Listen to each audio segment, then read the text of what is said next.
आज चिता लगी अमावास्या तिथि श्रीक्षेत्र बड़दाण्डे भक्तों असंभाल गहली। चिता लगी अमावास्या स्वतंत्र नीतिकांति थिबारु एही समय रे सर्वसाधारण दर्शन बंद रहिबो। आज महाप्रभुंक मस्तकरे झटकिब रत्न खचित सुवर्ण चिता।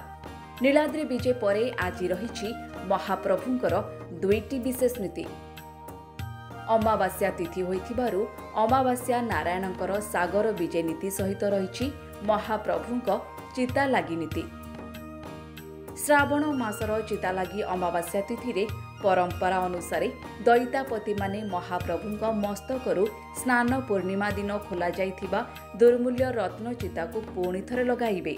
हीरा नीला और मोती माणिक्य रे एही चिता को श्रीमस्तकरे लागि करिबा पई अश्व सांगरे श्रीपट श्रीपटी माध्यम रे लागि करा जाइथाय बोली पौराणिक तथ्य रहिछि। श्रीजीव मानकर चिता लागि परे सेही बेश देखिबाकू अनेक भक्त चिता लागि तिथिरे श्रीमंदिर आसीथांती। तेबे एही नीति पई आज दिन 2टारू संध्या 6टा जाए साधारण दर्शन बंद रहिबो बोली सूचना रहिछि। श्रावण मास अमावास्या बा चिता लगी अमावास्या आज बड़देउल रे महाप्रभु रत्न खचित चिता को कपाल रे परिधान करिवे। जेतेबेले मध्याह्न धूप सरी द्वितीय भोगमंडप सरिबो तापरे 4 घंटा काल द्वार बंद रहिबो दर्शनार्थी मानक पाइका। एवं अमूल्य रत्न चिता जहाँकि देवस्नान पूर्णमी परे परे अनवसर गृह रे महाप्रभु जेतेबेले शरीर असुस्थता जेतेबेले हेइथिला सेतेबेले तांकर ओलागी करा जाइथिला रत्नचिता। आज ताकू परिधान करिवे एवं से अमूल्य रत्नचिता को परिधान करिकरी महाप्रभु अति सुंदर भाव में झटकिवे।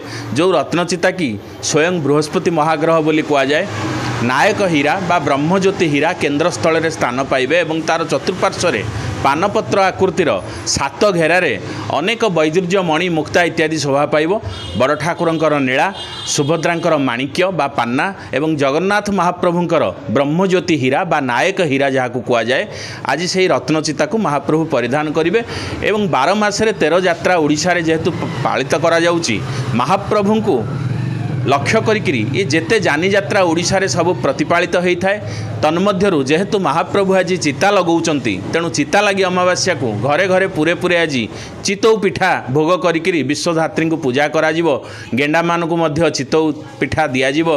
उत्कलीय मानकर जेहेतु उत्कल गोटे कृषिभित्तिक राज्य तेणु कृषक माने आज मध्य घरे घरे पूरे पूरे तांकर चिता लगी अमावास्या रे चितौ पिठा प्रस्तुत करिकिरी से माने पूजा नैवेद्य इत्यादि देवे एवं महाप्रभु आज रत्न चिता को धारण करेंगे। आज ठारू महाप्रभु खूब सुंदर देखा जिवे। जोटा कि चिता लगी अमावास्या श्रीक्षेत्र रे ठीक जेतेबेले मध्याह्न धूप भोगमंडप सरिब संपृक्त सेवक जो माने रही था पति महापात्र संस्कारित करेंगे।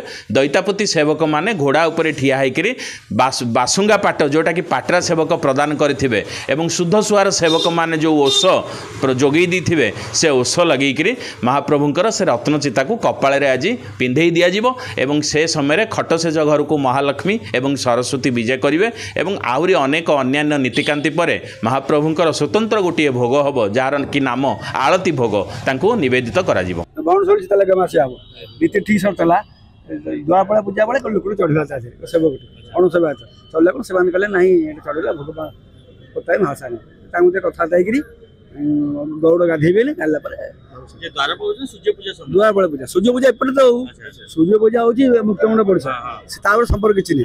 सूर्य पूजा सरी के माने गौड़ नहीं के आसीबे। सूर्य पूजा सइले आगर सोम जिबे अवकाश रोसोम रोसोम सूर्य पूजा से द्वार पूजा को आसबे थाई धरिक चन्न कोड़ा आ पानी धरिक आसबे दीपट पानी छिटी भोग कर से मिन टाइम लोक चढ़िबो। पुरी रो कैमरामैन सुनील जेना सह तुषार रंजन नायकों रिपोर्ट धरित्री लाइव।